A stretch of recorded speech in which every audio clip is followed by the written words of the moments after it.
그럼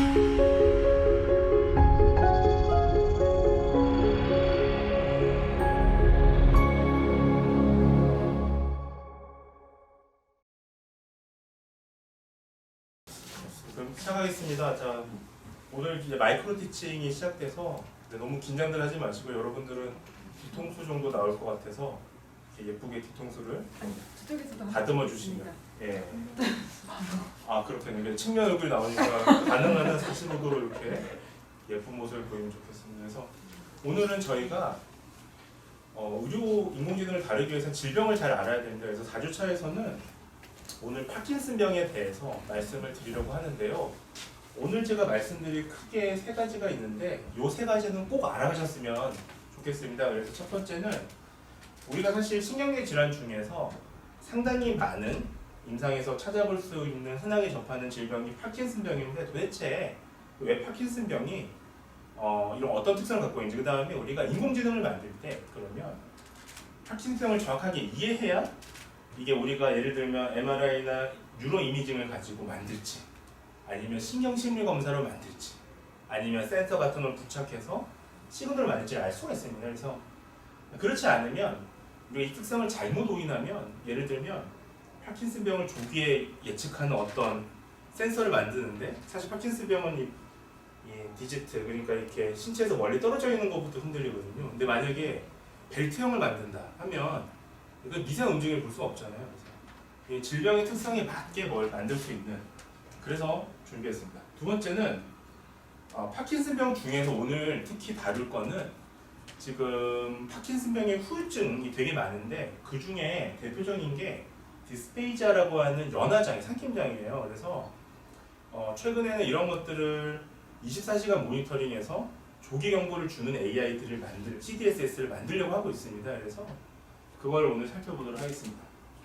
마지막으로 치료나 케어 부분도 AI가 담당할 수 있는 부분이 있기 때문에 소개를 드리려고 합니다. 그래서 정리하자면 파킨슨병의 병에 대해서 이해하고 좀 해부학적인 내용이 많이 나오겠죠. 그 다음에 그 중에서도 오늘 포커싱은 연화장애, 즉 디스페이지아, 스왈로잉 디스오더 이런 부분들에 대해서 말씀을 드리도록 하겠습니다.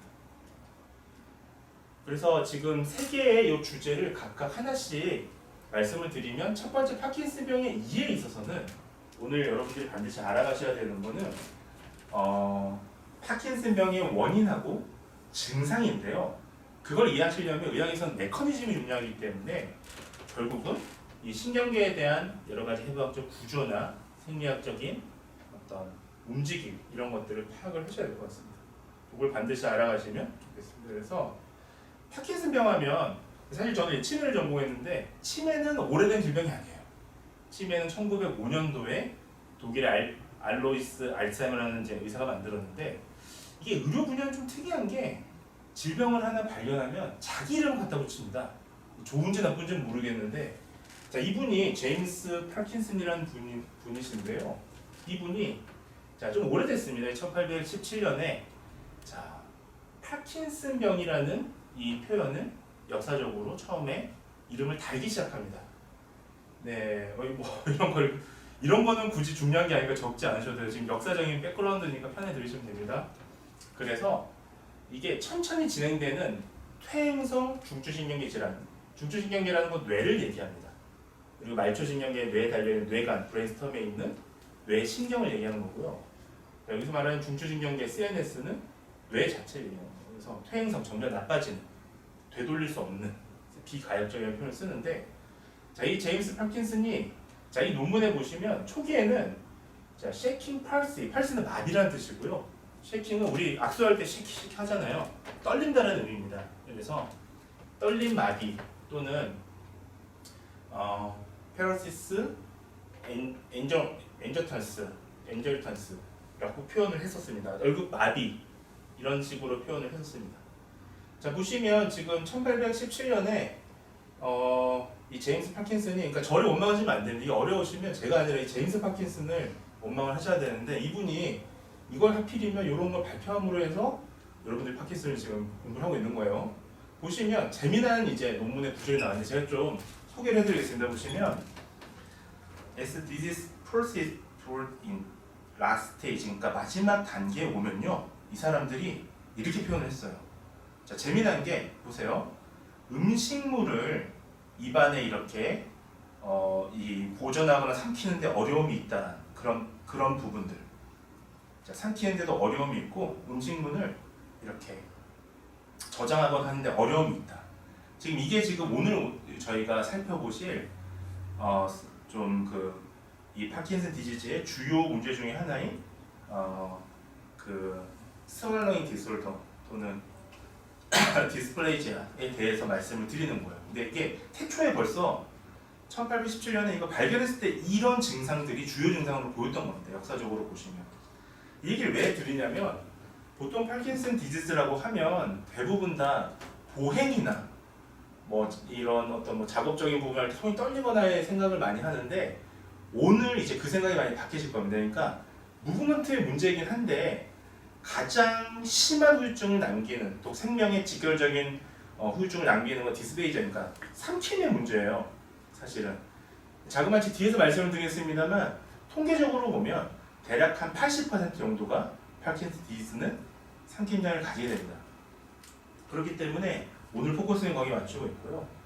이 질환은 특이한 건 아니고 노인성 질환에 들어간 이유가 5, 60대에 주로 시작이 되고요. 유병률은 지금 보시는 바와 같습니다. 자, 그리고 한 가지 좀 강조를 드리자면 지금 성인기, 특히 노인기에 가장 흔하게 볼 수 있는 만성 퇴행성 질환 중에 하나다라고 보시면 되겠습니다. 병인은 이와 같습니다. 병이라면 딴 거는 너무 구체적으로 보지 마시고요. 딱 하나 아시면 되겠습니다. 딱 하나가 뭐냐 하면 중뇌, 미들 브레인이라는 게 있습니다. 지금 이게 뇌를 이렇게 위에서 잘라서 본 그림인데요. 보시면 자, 우리가 옆에서 보면 뇌는 대뇌, 지금 이게 세레브름이라고는 대뇌인데요. 대뇌만 보이게 되는데 뇌 안에 보시면 이렇게 작은 또 하나의 뇌 조직이 보입니다. 이걸 우리가 미들 브레인, 중뇌라고 합니다.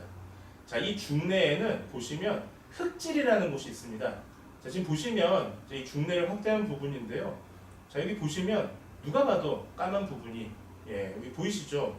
이렇게 디자인과가 봐도 누가 봐도 까만색 여기 지금 이걸 그래서 우리가 흑질이라고 합니다. 뒤에 보시면 니그라라고 하는 게 사실 우리가 흑인들 비하할 때 니거라고 하잖아요.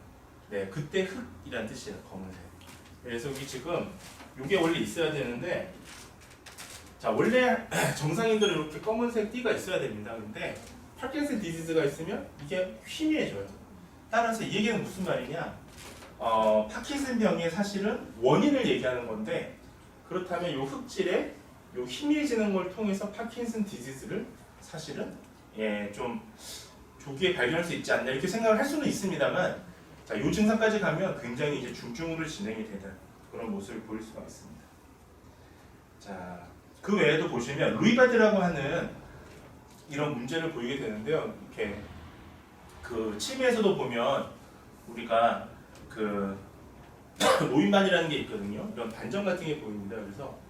그래서 우리가 치매에서도 보면 루이바드 치매, 루이소 치매라고 있었잖아요. 자, 이런 지금 변성을 보이게 됩니다. 자, 그런데 사실은 그러면 이거는 이제 병인학적인 거고요. 패솔로직한 거고요. 패솔로지는 우리가 이제 메커니즘을 보는 건데 사실은 원인이 뭐냐? 사실 우리가 어떤 치료나 아니면 뭐를 어떤 해결할 수 있는 솔루션을 보려면 우리가 원인이 뭔지를 정확하게 알아야 하는데 사실은 이런 대체적인 만성 질환들이요 뭔가 이렇게 딱 하나의 원인이 없습니다. 치매도 마찬가지고요. 사실 뇌졸중도 마찬가지예요. 우리가 병인학적으로는 뇌가 터지거나 막히는 뇌출혈이나 뇌경색을 얘기하는데 물론 그 전까지의 그런 원인이 뭐냐? 많죠. 흡연, 음주, 비만, 심지어 흡연을 하면서 음주를 같이 하는, 심지어 그러면서 비만하고 통닭 같은 거 먹으니까, 그거 안 좋은 거예요, 사실 이렇게. 자, 마찬가지입니다. 지금 원인이 명확하지 않습니다. 보시면 대체적인 원인은 아까 보셨다시피 50대 후반하는데 보시면 자 50대 전에는 유병률이 굉장히 적은데 갑자기 80대 이상에서 유병률을 단순 추정치를 보시면 굉장히 많이 늘어났죠. 지금 거의 한 400배 가까이 늘어났습니다. 지금 보시면 자, 이 얘기는 어쨌든 대부분의 만성질환이 연령, 에이지, 연령에 굉장히 영향을 갖고 있습니다. 그래서 고령이 첫 번째 원인으로 추정이 되고요. 자, 그 외에 상당히 많은 연구들이 있어왔고 그 연구들 중에서는 환경 독소의 연구들이 있어왔습니다. 그래서 대표적으로 약물, 살충제, 망간 이런 것들인데 이런 것들은 주로 뭐 때문이냐?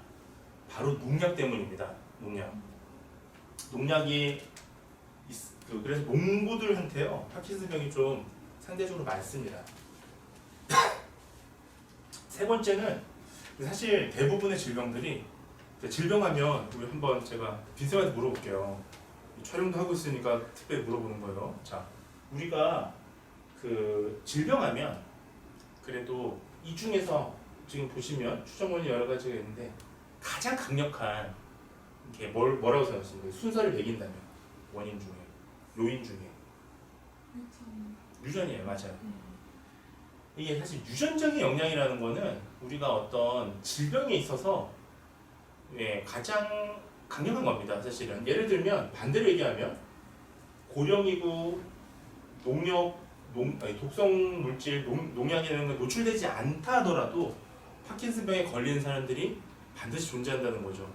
그래서 우리가 유전적인 걸 볼 수가 있겠는데 다만 유전은 어떻습니까? 우리가 안다고 해서 해결할 수가 없어요. 맞아요. 오늘 보시는 파킨슨병도 완치제가 없기 때문에 이것은 우리가 어떻게 원인을 안다고 해서 해결할 수 있는 그런 식의 접근은 아닙니다. 자, 그래서 사실은 그 외에 다른 리스크 팩터스를 이렇게 해결하는 게 굉장히 중요하고요. 그러다 보니까 이거를 조기에 얼리 디텍션 하는 그런 AI가 때로는 도움이 될 수 있다는 거죠. 자, 하지만 그러려면 명확한 원인을 알아야 되잖아요. 우리가 AI가 보는 메인 피처랑 실제 의학적인 메커니즘에 의한 메인 피처가 다를 수가 있습니다. 자, 그럴 때 선택을 어떻게 해야 될까요? 우리 흥 씨가 한번 질문 드려볼게요. 흥 씨가 한국말을 잘하셔서 네. 자, 만약에 AI가 메인 피처로 이렇게 정한 그 팩터하고요. 만약에 의학적인 메커니즘에 중요한 팩터가 다를 경우에 뭘 채택해야 될까요? 어떤 게 더 베스트 초이스가 뭘까요? 의사 선생님의 관점. 그쵸. 네. 맞아요. 왜냐하면 중요한 얘기입니다. 왜냐하면 왜 그렇게 생각하십니까? 그냥 이 머신러닝은 그냥 점수처럼 점수 기준으로 예측하기 때문에 의사 선생님은 전적 지식으로 진단하기 때문에 정확도가 좀 높은 것 같습니다. 맞아요. 아주 중요한 얘기입니다. 그러니까 뭐라고 얘기하셨냐면 마이크 안 들리실까봐 제가 좀 대신 크게 얘기를 해드리겠습니다. 그쪽 마이크에 뭐라고 말씀하셨냐면 지금 요 말한 걸 제가 요약해서 얘기를 하자면 데이터 드리븐, 그러니까 우리 머신러닝 그 데이터 안에서의 최상의 값을 찾는 거예요. 근데 사실은 우리가 측정하는 그 변수의 범위가 커지면 당연히 영향도 커집니다. 계산하는 데 있어서. 그래서 우리가 머신러닝을 레귤레이션, 규제를 쓰잖아요. 사실은 규제를 씁니다. 그래야 이 범위를 줄일 수가 있고요. 그 다음에 표준화라는 걸 쓰게 돼요. 자, 예를 들면 생각해보세요. 만약에 제가 가난이라고 하는 거에 있어서 삶의 만족도라는 게 있다고 가정했을 때 거기에 영향을 미치는 요인을 제가 구하는데 단위가 하나는 연봉이에요. 연봉은 막 몇천 단위잖아요. 그리고 하나는 뭐가 있을까요? 그게 학력이에요. 학력은 초등학교 졸업, 중학교 졸업, 고등학교 졸업, 대학교 졸업 이렇게 해서 0부터 4점까지 있고 1부터 4점까지 있고 연봉은 만약에 1000만 단위가 있다고 가정해봅시다. 그러면 머신러닝에선 당연히 단위가 큰 게 가율치가 높을 거예요. 그래서 레귤레이션을 쓰는데 그럼에도 불구하고 만약 그런 경우에는 지금 흥지가 말한 게 맞습니다. 의학적인 메커니즘을 먼저 접목시켜서 보는 게 맞습니다. 왜냐하면 AI가 판단한 건 그 순간의 데이터니까요. 이 데이터가 만약에 정말 모든 세상의 현상을 대표할 수 있는 데이터라면 그 값이 더 정확합니다만 대체로 그렇지 않고 노이즈가 섞여 있을 가능성이 높습니다. 그래서 메커니즘을 정확하게 알아두셔야 되는데요. 자, 파킨슨병의 원인은 우리가 추정을 하는 건데 사실 파킨슨병을 진단하는 것은 이 원인들을 조합해서 진단하는 것이 아니라 이 특징으로 합니다. 자, 원래는 5가지로 보는데 이 4가지는 반드시 포함되는 특징이라서 알아두시면 좋습니다. 첫 번째는 진전이라고 합니다. 진전은 영어로 트레머, 떨림이에요.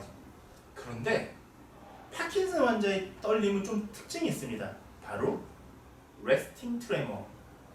이건 뭐냐면요, 가만히 있을 때 떨린다는 겁니다. 네. 자, 그 다음에 소동증, 그 브래디키네시아라고 해서 소동은 뭐냐면 느리다라는 거예요. 자, 파킨슨병 환자는 속도가 느립니다. 뭐 움직임이나 이런 것들. 뒤에서 제가 영상을 좀 보여드릴게요. 그 게이트 걸어 다닐 때 모습을요. 세 번째는 리지디티가 있습니다. 리지디티에 대해서는 조금 제가 이 필기로 설명드리면 좀 어려운데 간단하게 펜이 없어서 펜이 있네요. 숨겨져 있어요. 이렇게. 근데 너무 지금 이게 리지디티는 정말 간단히 말씀을 드리면 의학 쪽에서는 이런 마비 증상이 2가지가 있습니다. 스페서티가 있고 리지디티가 있습니다. 한국말로는 경직, 그 다음에 리지디티는 강직이 있는데요. 쉽게 말씀을 드리면 스페서티는 제가 움직이는 방향의 반대 방향으로 저항이 가는 것을 스페서티라고 합니다. 우리나라 말로는 경직이라고 합니다. 이거는 뭐냐 하면 예를 들면 좀 쉽게 말씀드리면 제가 걷잖아요. 걷는 거는 이 하지를 뻗는 방향이 움직임의 방향은 뻗는 방향이에요. 이 경우는 우리가 걸을 때 이렇게 오므리면서 걷지는 않지 않습니까? 그래서 만약에 경직이 있다면 뻗을 때 뻗지는 못하지만 구부리는 건 가능합니다. 근데 만약에 팔은 또 반대예요. 팔은 뻗는 게 움직임의 방향이 아니라 이렇게 오므리는 게 움직임의 방향입니다. 따라서 이 경우에는 뻗을 수는 있지만 오므릴 때 상당히 저항이 가게 됩니다. 근데 지금 보시는 파킨슨의 강직은요, 리지디티는 운동 방향과 운동 반대 방향 둘 다 저항이 갑니다. 그렇게 되면 어떤 현상이 발생하냐면요, 나무 토막처럼 뻣뻣이 굳게 돼요. 그래서 강직, 경직의 차이가 있습니다. 이게 한국말로는 이름이 비슷하기 때문에 느낌이 잘 안 오는데 만약에 이제 의학 분야 공부하시는 분들 이런 내용을 딱 들으시면 이제 한 번에 이렇게 아주 제가 명쾌한 설명을 한 거예요. 자, 그러면 이게 이제 여러 가지 응용할 수 있는데 지금은 이 정도 알려드리겠습니다. 그래서 4번째는 이제 위에 3가지가 들어가다 보니까 posture instability, 그러니까 불안정하다는 겁니다. 자세를 취하는데 지금 보시는 이런 총체적인 모습은 누가 보더라도 상당히 지금 자세가 불안전해 보이죠. 이 4가지 특징은 혹시라도 주변에 어르신분들 중에서 이런 특징이 나타난다면 재빨리 신경과로 이렇게 좀 보내주셔야 됩니다. 자, 그래서 아까 말씀드렸다시피 진단은 그럼 어떻게 하느냐? 아까 보셨던 징후를 기본으로 진단을 하게 되는데요. 자, 진전이 있고요. 좀 대칭적이지 않게 애시메트리하게 트레머가 옵니다. 다음에 소동증, 브래디키네시아, 강직, 리지디티, 그 다음에 자세 불안정, 인스테빌리티가 오게 되는 거죠. 자, 그 다음에 파킨슨병을 진단할 때 2번째는 뒤에서 말씀드릴 바로 도파민 계열의 약물입니다. 우리가 레보도파라고 얘기하는 이 도파민 계열의 약물에 갑자기 반응이 온다면 이거는 왜 그럴 수 있잖아요. 운동을 너무 안 해서 원래 이렇게 굳어져 있는 사람이 있을 수도 있고, 와병생을 오래 해서 굳어진 사람이 있을 수도 있고, 자, 파킨슨병이 있을 수도 있는데 파킨슨병은 레보도파 같은 도파민 계열 약물을 먹게 되면 다시 움직임이 좋아져요. 그러면 그분은 다른 원인으로 인해서 굳은 게 아니라 파킨슨병 때문에 굳었다고 보시면 되겠습니다. 파킨슨병이라고 보시면 되겠습니다. 그 다음에 한 가지 중요한 게, 그래서 지금 제가 지난번에 얘기했던 치매도 마찬가지고 파킨슨병도 마찬가지인데 MRI나 CT가 되게 정확할 것 같은데 실은 이러한 질병들을 우리가 진단하는 데 있어서 MRI나 CT가 결정적인 역할을 하는 건 아닙니다. 이건 우리가 보조적으로 쓰는 거고요. 오히려 앞서 보셨던 바로 이 임상적인 증상을 가지고 신경과에서 진단을 하게 되어 있습니다. 이 얘기는 무슨 말이냐면 저희가 일반 사람들이 볼 때 우리가 과학이라고 하면 MRI, CT 이런 걸 쓰면 정말 정밀하게 뭘 할 것처럼 생각이 들지만 사실은 그렇지 않을 수도 있다는 겁니다. 왜냐하면 이거 자체는 보조적인 진행이에요. 자, 따라서 얘만 가지고 뭘 하는 인공지능을 만든다 그러면 조금 이상한 겁니다. 사실은. 그 외에도 팩트라든지요 이런 것들이 좀 보조적인 진단으로 쓰이고 있습니다. 그 다음에 후유증에 대해서 말씀을 드리겠습니다. 자, 후유증은 이와 같은 다양한 후유증을 보이게 되는데요. 사실 파킨슨병 자체가 상당히 무서운 질병입니다만 사실 파킨슨병에 더 무서운 건 바로 이 후유장애 때문입니다. 그리고 대체로 설명을 드리겠습니다만 자, 제가 빈쌤한테 다시 한번 물어볼게요. 이렇게 많은 후유장애 있습니다. 시간 관계상 하나씩 읽어드리진 않겠습니다만 한번 잘 찍어보세요. 찍기도 중요하니까 파킨슨병 후유증 중에 이 중에서 가장 중요한 후유증 선생님이 의사선생님을 생각했을 때 가장 중요한 후유증이 뭐라고 생각하세요? 삼킴 장애와 아 뭔가 예습을 하셨나 보네요. 네 좋습니다. 반대로 훈씨한테 한번 물어볼게요. 제일 중요한 후유장 지적능력 감소는 지적능력 감소 치매. 아우 맞아요. 그것도 중요하죠. 저 심심하실 텐데 두 분한테는 한번 물어볼게요. 우리가 뭐가 제일 중요할 것 같습니까? 여기서 후유증이 생긴다면 삶에 있어서 뭔가 이거는 정말 안 걸리고 싶다 하는 거 있나요? 혹시?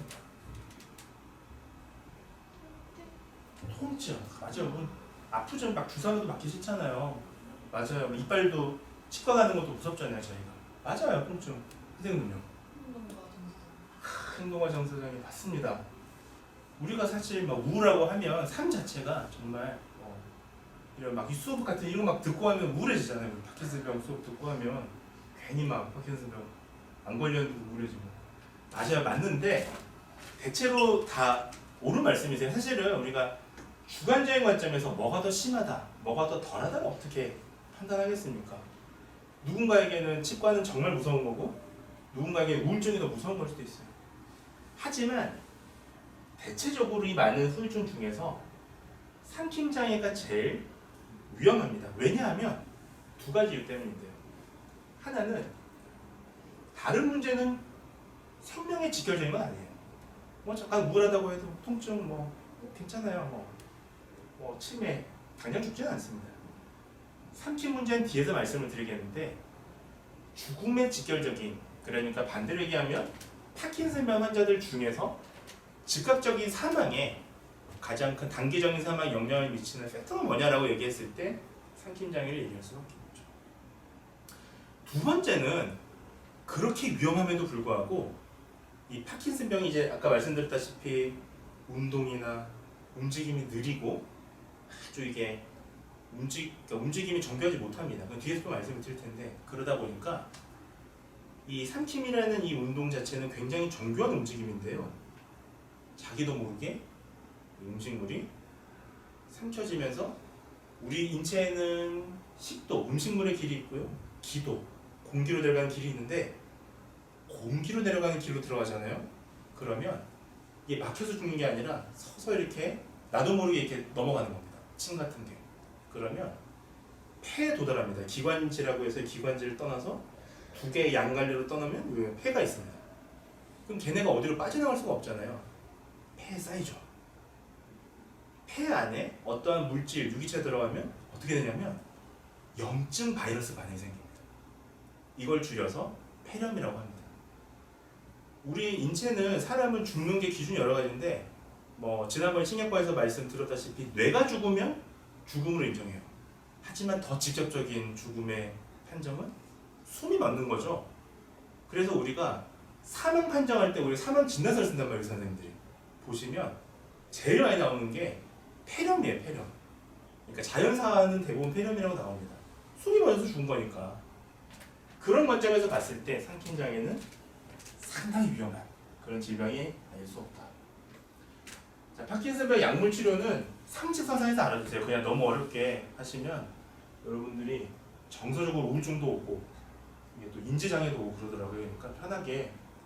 네. 하지만 이런 걸 아시면 이제 의료진들하고 조금 더 정밀한 대화가 가능하십니다.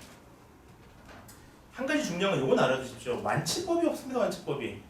그래서 따라서 제가 전공했던 치매나 파킨슨은 완치병이 없습니다.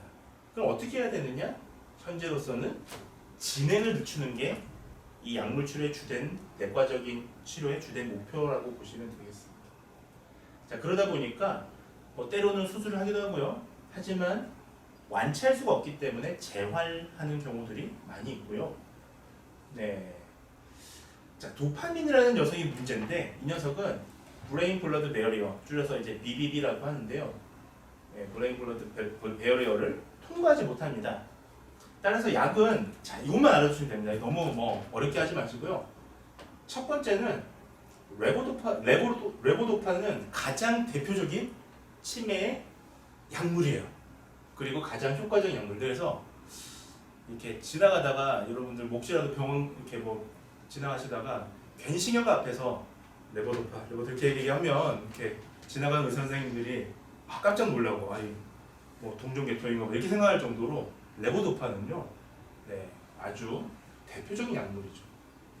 자, 그때 레보도파 제일 오래됐는데 거기에 더불어서 시메넷이나 마도파를 얘기를 하면 이제 저 사람 정말 간호학과 아니면 적어도 관련이 더 있겠구나 이렇게 생각할 정도로 더 어드밴스한 약물입니다. 그래서 시메넷은 레보도파에 카비도파라는 약을 합성한 건데 합성한 거고 본인도 말해주십시오 그냥.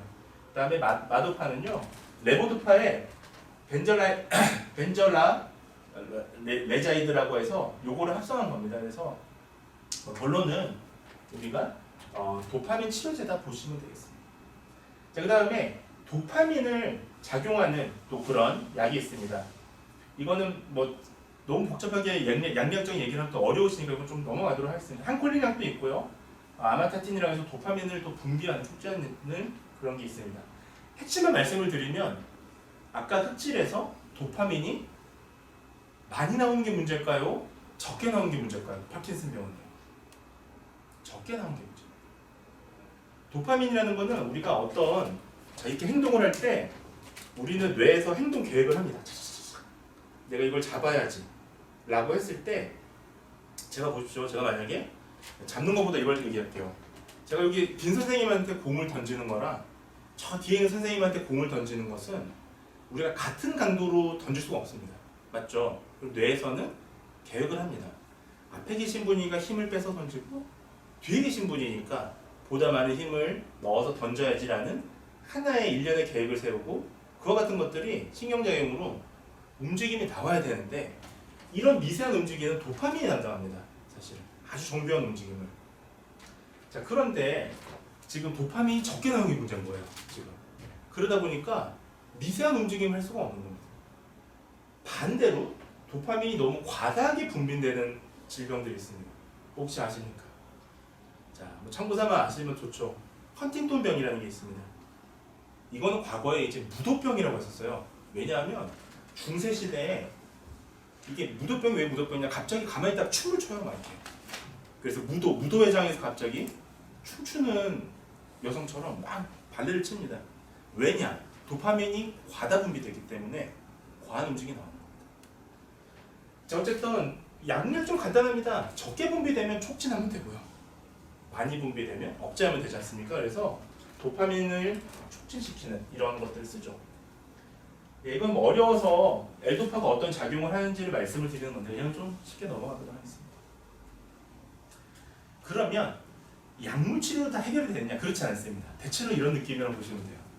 예를 들면 선생님, 저도 지금 요즘에 알러지가 너무 심해서 계열적 알러지가요. 그래서 항히스타민제 약을 복용을 하는데 이게 문제의 근원적인 걸 해결하는 건 아니잖아요.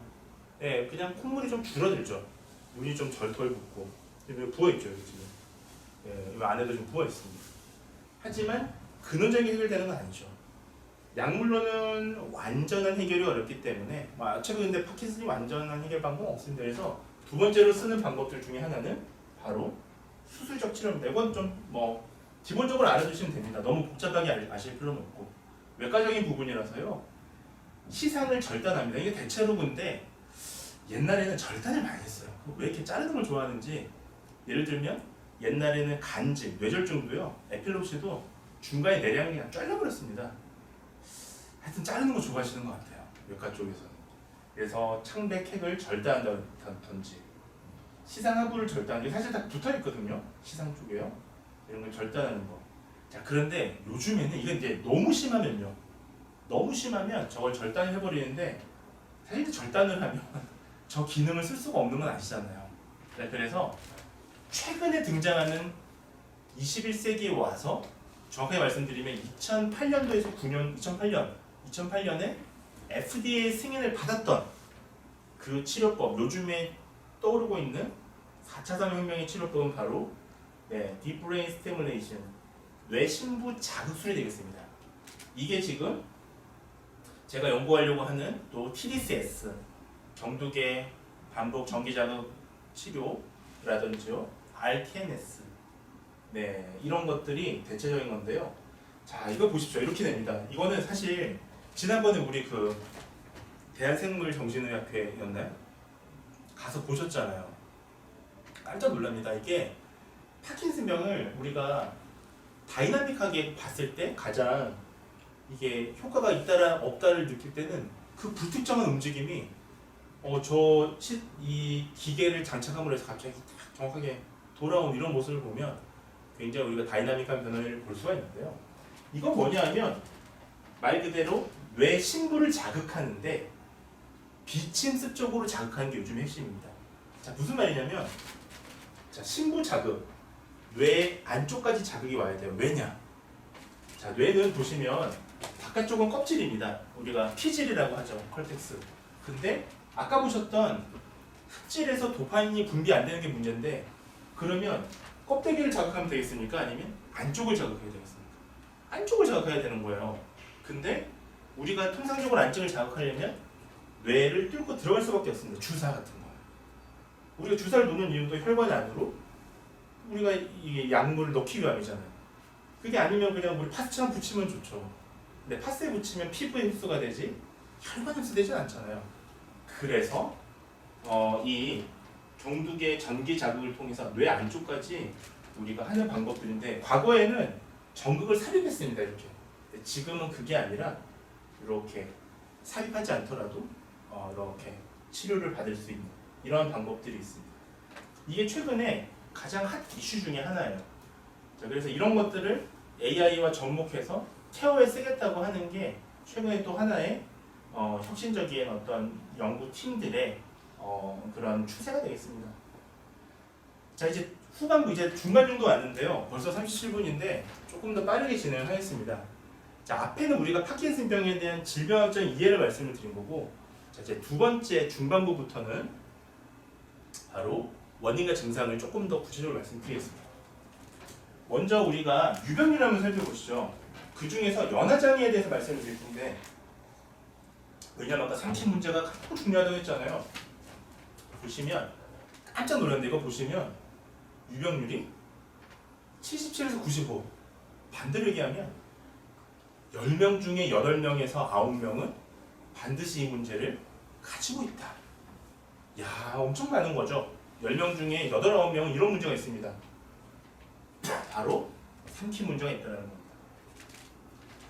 자, 그래서 이거를 우리가 검사를 지금 실제로 해보면 증상으로 보면 30에서 80, 뭔가 이렇게 30은 무슨 말이냐면 10명 중에 증상만 보면 3명 정도가 삼킨 문제를 가지고 있는 것 같고요. 또 깐깐하게 보면 8명이 가지고 있는 것 같아요. 근데 연화조형 검사를 하잖아요. 이건 뭐냐면 이런 검사입니다. 요 검사입니다. 이렇게 방사선을 이렇게 엑스레이 같은 거를 연속해서 쬐서 영상으로 보는 건데, 그러면 삼킨 문제가 어떤 건지를 발견할 수 있습니다. 자, 그러면 요 차이를 혹시 아시겠습니까?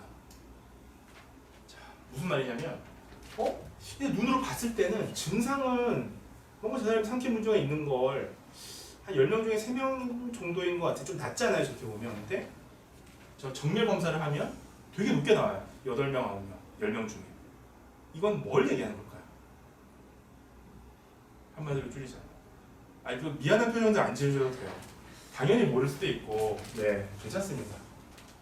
되게 쳐다보도 눈을 안 마주치려고 해요. 그래서 이런 수업을 하면 되게 거리가 멀어지는 것 같아요. 우리 학생분들은 같은 연구자들인데 네, 너무 눈을 맞추셔도 돼요. 안 물어볼게요. 네, 괜찮아요. 네, 진정하시고 이거는 이 말이에요. 보이지 않는 증상이 많다라는 겁니다. 이걸 우리가 의학적으로는 silence dysphagia라고 해요. 뭐 숨은 삼키 문제 이렇게 얘기합니다. 네. 왜냐하면 아니 우울증 같은 것도 그렇잖아요. 우리가 우울증도 다 눈에 보이는 게 아니라 세상 멀쩡해 보이는데 되게 막 물어보죠. 그러면 제가 와서 막 저 정말 괜찮아요. 아 괜찮습니다 하고 뭐 멀쩡해 보이는데 네, 저 정말 괜찮아요. 좀 이따 죽으러 갈게요. 이렇게 가시는 농담 삼아 얘기하는 건데 이 농담이 무슨 말이냐면 눈에 보이는 게 다가 아니라는 거예요. 이거는 삼키면 우리가 눈에 보이는 부분이 한정적이잖아요. 파킨슨병에서 목구멍을 넘어가는 순간까지는 우리가 눈을 볼 수가 없습니다. 그래서 우리가 이런 검사상 보면 숨은 질병이 많다, 증상이 많다. 자 보시는 이런 증상이 초기 증상입니다. 이거는 사실은 제가 지금 몇 개만 좀 말씀을 드릴 텐데 이게 early detection에서 굉장히 중요해요. AI를 만들 때. 실제로 제가 2018년에 연세대학교 팀하고 포항공대 팀하고 저하고 같이 제가 이제 공동 연구자로 참여해서 뭘 했었냐면 그 연세대학교 팀은 연세대학교 세브란스 병원에서는 이거 파킨슨 병에 대해서 척도나 이런 것들을 이제 조기에 찾을 수 있는 하나의 검사 도구 같은 걸 만들었었고요. 포항공대에서는 뭘 만들었었냐면 24시간 모니터링을 통해서 삼킴 이게 산소 포화도가 있거든요. 우리가 만약에 무언가 이렇게 그러니까 혈중 산소가 너무 많아지면 그거 사실 문제예요. 그러니까 그런 걸 지표로 어떤 삼킴의 문제를 조기에 발견할 수가 있습니다. 그래서 그런 시그널을 통해서 이게 왜냐하면 삼킴 장애 검사를 하기 전에 숨은 증상이 많으니까 그걸 얼리 디텍션하는 그런 이제 CDSS 그러니까 소위 AI 클리니컬 디시즈 서버 시스템 CDSS를 만든 거잖아요. 그러니까 AI를 만든 거잖아요. 근데 사실은 early sign 초기 증상이 더 많습니다. 사실은 대표적인 게 잦은 목소리 변화예요. 지금 저도 목소리 이게 우리가 알러지 있으면 이렇게 목소리가 이렇게 젖은 목소리가 나잖아요. 사실은 자 이건 왜냐? 음식물 같은 게 사실 넘어가고 있다라는 걸 반증하는 예시일 수가 있기 때문입니다. 자 이런 걸 통해서 근데 잦은 목소리 변화는 우리가 이 사람을 만약에 정확하게 알지 못하면 이 사람 목소리 변하는지 안 변하는지 모르잖아요. 그래서 AI 같은 게 최근 파킨슨 연구하는 다른 나라 팀이긴 한데 그런 걸 통해서 조기에 이제 발견하는 CDSS를 만들기도 합니다. 그러니까 이런 스피치 퍼셉션 기기에 제 평상시 목소리를 딱 보다가 AI가 이제 어느 날 뭐 좀 이상해요 제 목소리가. 그러면 얘가 조기 경고를 주는 거예요. 빨간색으로 신경과 빨리 가보세요. 이런 식으로. 근데 이거 우울증에도 쓸 수 있습니다. 우울증도 사실은 억양이라든지 사실 미세한 그런 게 있어요. 우리가 이게 메탈 링기스틱이라고 하는데요. 그러니까 사실 우울한 사람들이 나 우울해라고 얘기하는 것보다 그 미묘한 음정이나 우리 사실 그렇죠. 전화할 때 만약에 흥씨랑 친척이라면 가족이라면 전화할 때 흥씨를 보지 않더라도 흥씨의 목소리만으로 아는 거지 흥씨가 나 우울합니다를 얘기하지 않아도 그냥 안녕하세요 네 여보세요 이렇게 받으면 너 괜찮아 목소리 왜 그래 이렇게 물어보잖아요. 그러니까 메탈 링기스틱의 대표적인 예입니다. 침 흘림이 초기 증상이고요. 그 외에도 이런 것들이 있습니다. 좀 넘어가겠습니다. 이거는. 자, 병인은 크게 보면 세 가지 정도가 되겠는데요. 첫 번째 병인은 그냥 편하게 들으세요. 이 부분은 편하게 들으십시오. 자, 도파민 계열의 이제 메커니즘이 있고 비도파민 계열의 메커니즘이 있는데 이거 사실 이걸 왜 이름을 이렇게 붙였는지 모르겠는데 도파민 계열의 문제라는 건 도파민하고 관련이 되어 있는 베이절 갱글리아 변연계하고요. 아까 보셨던 흑질하고 이런 것들에서 발생하는 문제라면 연화장애 이런 거에서 발생하는 연화장애 문제가 있고요. 그 다음에 브레인스텀이라든지 브레인스텀은 이제 말초신경입니다. 우리가 여기서 보시는 이 부분이에요. 뇌 줄기, 스템, 줄기를 의미하면서 얘랑 컬텍스, 뇌 피지를 얘기합니다. 얘가 손상을 당한다는 건 두 개는 서로 다른 거예요. 자, 이거는 좀 쉽게 말씀드리면 얘는 무언가의 파킨슨병 때문에 발생하는 문제고요. 밑에 거는 원인이 무지하게 많습니다. 뭐 암이 있을 수도 있고 뭐 사고가 있을 수도 있고 뭐 등등등등등 너무너무 많습니다. 뇌졸중이 있을 수도 있고 그렇게 나누기도 하고요. 그 다음에 여러 가지 병인이 이와 같습니다. 예, 이런 거 뭐 참고사항 보십시오. 설명은 너무 길어져서. 네. 그 다음에 우리가 이제 지금부터는 각각의 그럼 삼킴 문제가 도대체 그 삼킴이라는 게 하나의 과정이 아닙니다. 삼킴이라는 하나의 일련의 프로세스가 있는데 단계가 있는데 크게 보면 잘 모르실 수 있으니까 조금 자세히 말씀드리면 oral stage 입 안에서의 단계.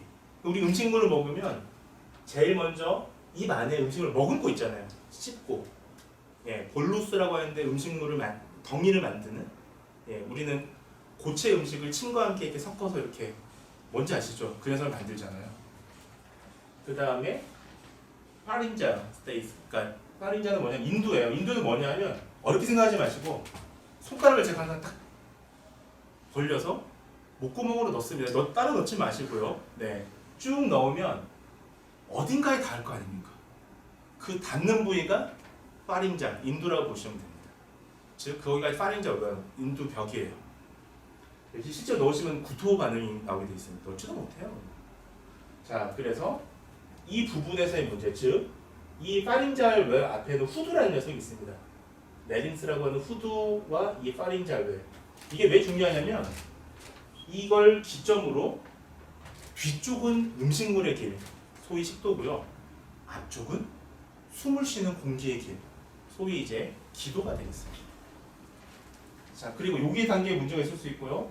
그 다음에 마지막으로 식도 단계에 문제가 있을 수 있습니다. 식도 단계는 뭐냐 하면 이제 지금 조금 다시 보시면 제가 손가락을 쭉 넣으면 닿는 이 부위가 파린자, 맞아요. 인두가 되어 있고요. 그래서 음식물이 여기 입에 있다가 여기 인두로 넘어갔다가 반대로 얘기하면 이제 여기 넘어가는 여기까지 인두고요. 여기 레린스가 있고 쭉 내려가서 이제 여기가 식도가 되겠습니다. 에스페이거스, 그러니까 식도가 되겠습니다. 식도가 있는데 자, 이 세 가지 단계에서 각각의 특징을 지금부터 간단하게 말씀을 드리겠습니다.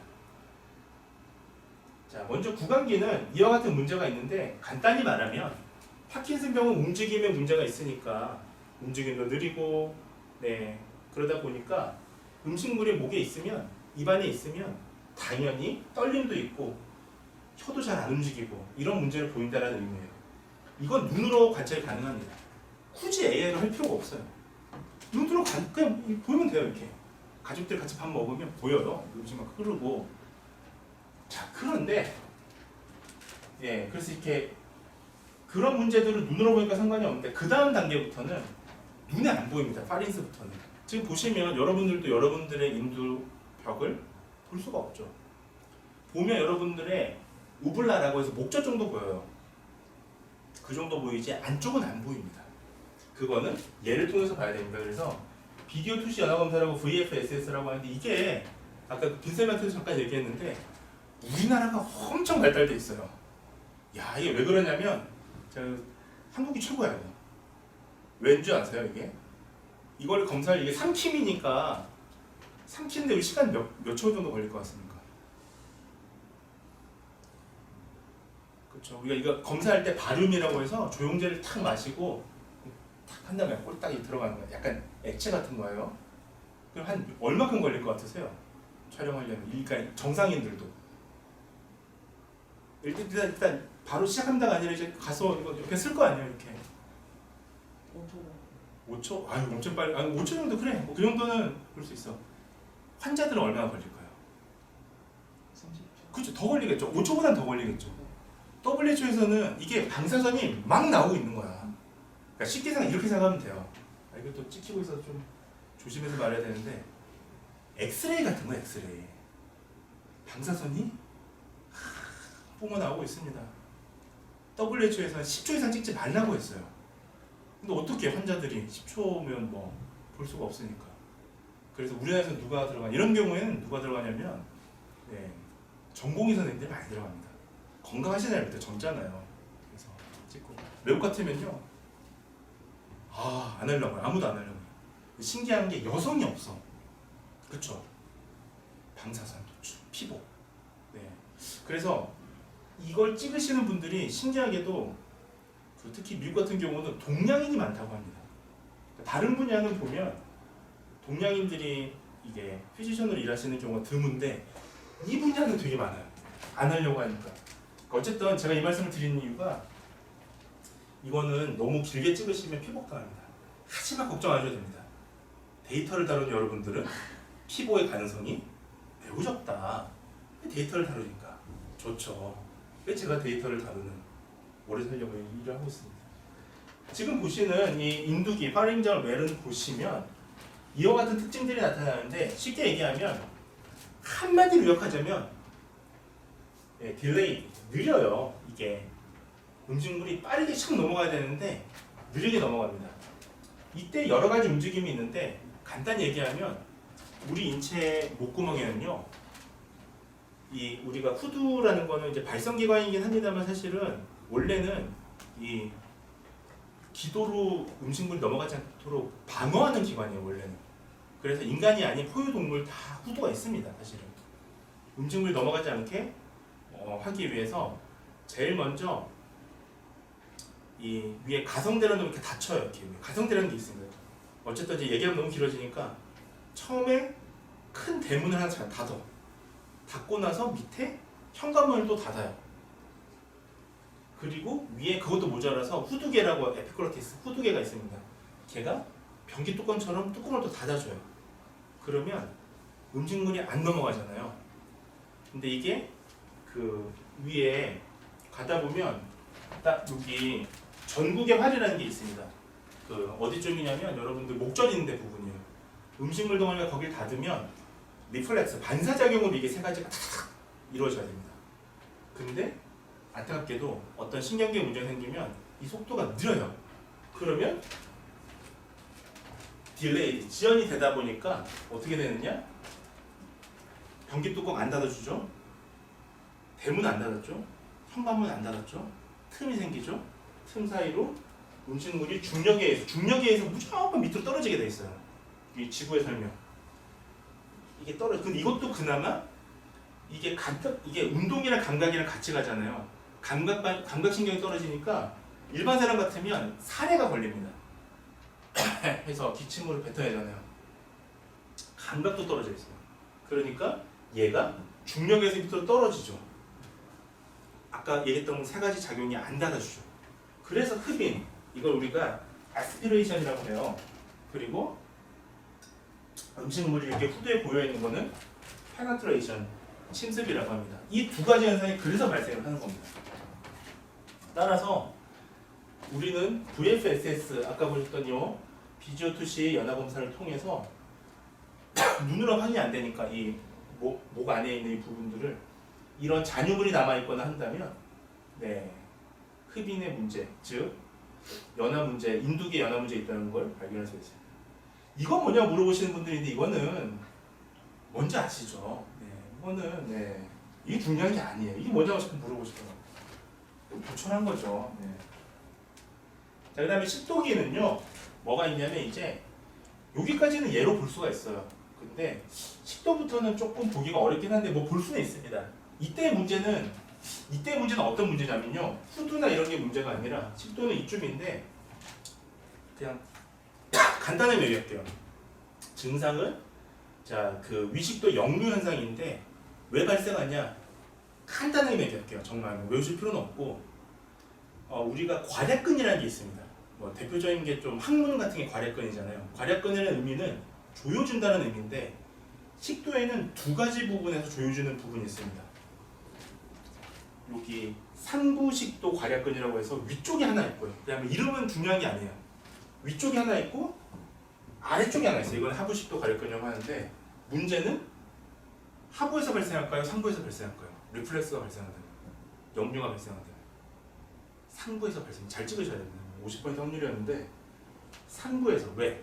괄약근 조여주지 못하니까 버려져 있고 역류돼서 위산이 올라오면서 여기 다시 걸려 있다가 기도로 넘어가는. 후두개가 또 왜냐하면 후두개는 아까 보셨던 리플렉스 반응은요 반드시 전국의 활이라는 요 부분에 거쳐야 얘가 탁 닫혀요. 뚜껑 닫고 대문 닫고 현관문이 닫히는데 밑에서 올라온 놈은 안 닫혀요. 예, 왜냐하면 반사 기능하고 관계가 없어서. 그렇게 되니까 위산이 여기 있다가 기도로 넘어갑니다. 그래서 이런 경우에 이제 위식도 역류 현상이라는 게 뭐냐면 이게 GERD라고 하는데 예, 여기 G 그 GE 리플렉스 D 디스올더라고 해서 위식도 역류 현상 장애로 보는데 이게 자다 보면 이렇게 막 위산 올라오시는 분들 있잖아요. 그런 분들인데 이게 두 개가 있어요. 원래 LPR이 있고 위식도에서 올라오는 게 있고 후두 수준에서 올라오는 게 있는데 이게 결국은 가만 내비두시잖아요. 기도로 계속 넘어가실 가능성이 높습니다. 그런 분들 꼭 위산 억제제 약을 드셔가지고 주로 저 술 많이 드시면 다음날 역류할 가능성이 높습니다. 자, 세 번째 이제 마지막 10분 동안 짧게 말씀을 드리겠습니다. 다 못하는 건 다음 시간에 할게요. 네. 지금부터는 치료 원칙, 방법을 좀 말씀을 간단하게 드리겠습니다. 이 부분은 케어 부분이라서 간단히 말씀드리겠습니다. 전통적인 치료는 이런 것들이 있었습니다. 뭐 대표적인 게 뭐 자세나 아니면 운동적인 거 보상 치료라고 하는데요. 대표적인 게 메누바라고 해서 뭐 이렇게 손으로 근육 같은 걸 조절해 주는 게 있습니다. 이건 뭐 넘어가고요. 자, 이런 걸 했더니 그럼 정말 효과 있냐? 이런 연구들이 그동안 쭉 있어 왔습니다. 그래서 지금 보시는 거는 다른 거는 간단히 말씀을 드리자면 뭐 실험 연구가 있어 왔습니다. 그래서 10명의 파킨슨 디지즈 환자 그 다음에 우리가 HNY 척도는 뭐냐 하면 파킨슨 병의 중증도예요. 3에서 4면 약간 마일드에서 머다레이트 그러니까 약간 경증에서 중증의 파킨슨 디지즈 환자하고 12명의 헬시 컨트롤 건강한 사람하고 비교를 한 거예요. 이 실험에서 이 연구를 간단히 소개해 드릴 텐데 일단 제일 중요한 건 이겁니다. 프리모터 타임. 이건 뭐냐 하면 전체적인 운동 시간을 얘기합니다. 자, 그러면 전체적인 운동 시간이 오래 걸리는 게 나쁜 걸까요? 자, 삼킴에 있어서 전체적인 운동 시간이 짧은 게 나쁜 걸까요? 자, 힌트를 드리자면 아까 삼킴 문제는 딜레이드라고 했습니다. 그러면 오래 걸리는 게 나쁜 겁니까? 짧게 걸리는 게 나쁜 겁니까? 오래 걸리는 게 나쁜 거예요.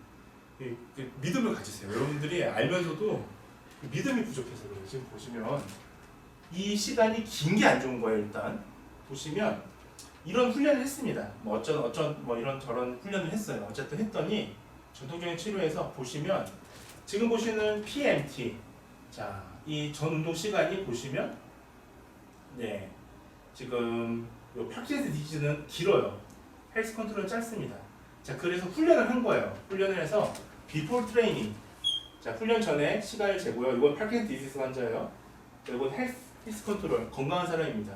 그래서 훈련 전에 찍고 저 훈련 딜도 오래 하고 나서 훈련 후에 트레이닝 후에 찍었습니다. 보시면 파킨슨 디지즈 환자는 자, 이 치료법을 적용하기 전에 운동 시간이 길었어요. 긴 게 안 좋은 거라고 그랬죠. 치료하고 나서 유의미하게 유의시 수준에서 시간이 감소됐습니다. 지금 효과가 있다는 뜻이죠. 정상인은 문제가 원래 없었기 때문에 운동 전이나 후나 특별한 문제가 없었습니다. 즉, 이 대조군이었는데요. 결국은 파킨슨 병이 이 전체적인 프리모터 타임을 줄였다라고 볼 수가 있습니다. 두 번째 치료에 요즘 많이 쓰는 거는 결국은 전기자극을 참 많이 써요. 그래서 이건 줄여서 뉴로머스쿨러 일렉트리컬 스티뮬레이션이라고 하는데 줄여서 NMES라고 합니다. 이걸 설명하면 너무 긴데요. 짧게 설명하면 경부 여기 후두 부분에 후두의 운동을 제가 직접 할 수가 없으니까 약간 마비가 되거나 그런 사람들은 전기적인 자극을 줍니다. 우리가 인체가 결국은 뉴런이 시냅스하는 그 과정들이 전기자극 과정이에요. 뉴런의 어떤 과정이. 그래서 그런 걸 통해서 이제 회복시키는 건데 이런 것들은 뭐 전통적인 치료보다도 효과가 있거나 적어도 비슷했다라는 연구 결과들 많이 있고 제가 옛날에 이제 메타 분석 연구를 했었어요. 했더니 제가 이때 메타는 좀 다른데 짧게 말씀을 드리면 전통적인 치료랑 NMS 이 전기자극 신경을 전기자극 치료랑 비슷하다라는 것보다 저는 이걸 두 개를 같이 하면 더 효과 있더라는 걸 이제 메타 분석으로 선행 연구들을 종합해서 봤었습니다. 자, 자, 그다음 약물 치료가 있고요. 이런 것들이 있습니다. 자, 약물 치료도 보시면 실제로 치료를 했더니 유의미하게 어떤 부분이 좋아졌다. 뭐 이런 부분들이 우리가 확인할 수 있습니다. 그 다음에 보이스는 이런 걸로 치료를 하고요. LSVT라고 요 닥터 레미라는 요 분이 만드신 치료법이 있습니다. 간단합니다. 뭐 크게 발성하라고 이런 거고요. 호흡은 핵심적인 거는 우리가 호흡을 재활함으로 해서 관련된 근육들을 강화시켜 주는 건데 호흡은 우리가 들이마시는 것도 중요하지만 파킨슨병 같은 경우는 엑스플레이션 뿜어내는 거 요거 훈련을 많이 합니다. 그래서 훈련하는 게 이게 있어요. 이건 이제 물리치료나 이런 하신 분들은 물리치료사분들이 많이 쓰시더라고요. 세라파이프라고 합니다. 세라파이프를 쓰시면 얘는 들이마셔서 그리고 이거 음주 측정기 생각하시면 돼요. 음주 측정기 한 번씩 측정해 보셨을 거 아니에요. 이렇게 푸세요 할 때 보고 최대한 많이 푸는 이게 근데 폐 운동만 하느냐 그렇지 않습니다. 이 관련된 모든 이 근육들이 같이 움직여져요. 그래서 이런 것도 실험을 또 하신 분이 이거 잘렸네요. 여기 있네요. 대표적인 실험을 해봤더니 우리가 익스프레이션 이 머슬 스트렝스 트레이닝 그러니까 호기근 훈련을 했더니 지금 보시면 자 이렇게 지금 떨어졌다 말았다는 요게 지금 확실히 좋아진 우리가 이런 부분들을 볼 수가 있습니다. 그 다음에 뭐 식사는 이렇게 먹기 쉽게 이런 거. 그러니까 이게 이 분야에서는 이게 재활 분야라서 식품 영양 하시는 분들도 와서 영양사 분들도 하시고 간호사 분들도 하시고 의사 선생님도 하시고 많이들 이렇게 하고 그 역할을 이제 모니터링 할 수 있는 AI가 있으면 제일 좋은 거예요. 이제 넘어가겠습니다. 자 정리 이제 마지막 끝났으면 딱 시간을 맞췄네요 제가. 자 보시면 파킨슨병은 자 오늘 꼭 알아가셔야 할 거 정리하면 높은 빈도의 연화장애 유병력 그래서 다른 것들도 다 중요한데 우울증, 치매, 인지장애 뭐 다 중요한데 사실은 파킨슨 디지스에서 나타날 수 있는 가장 많은 우리가 후유장애는 디스페이지아, 스월링 디소더였다라는 거였고요. 특히 그 중에서 구강기, 특히 인두 파린자 스테이지의 문제가 가장 두드러지고요. 그래서 뭐 이런 것들, 특히 흡인성 폐렴 이런 걸 조심해야 되고 이런 걸 이제 모니터링할 수 있는 AI를 만드는 건 다음에 제가 다른 연구들을 통해서 또 소개를 드리겠습니다. 오늘 수업 여기까지 진행하겠습니다. 자, 감사합니다. 네. 감사합니다.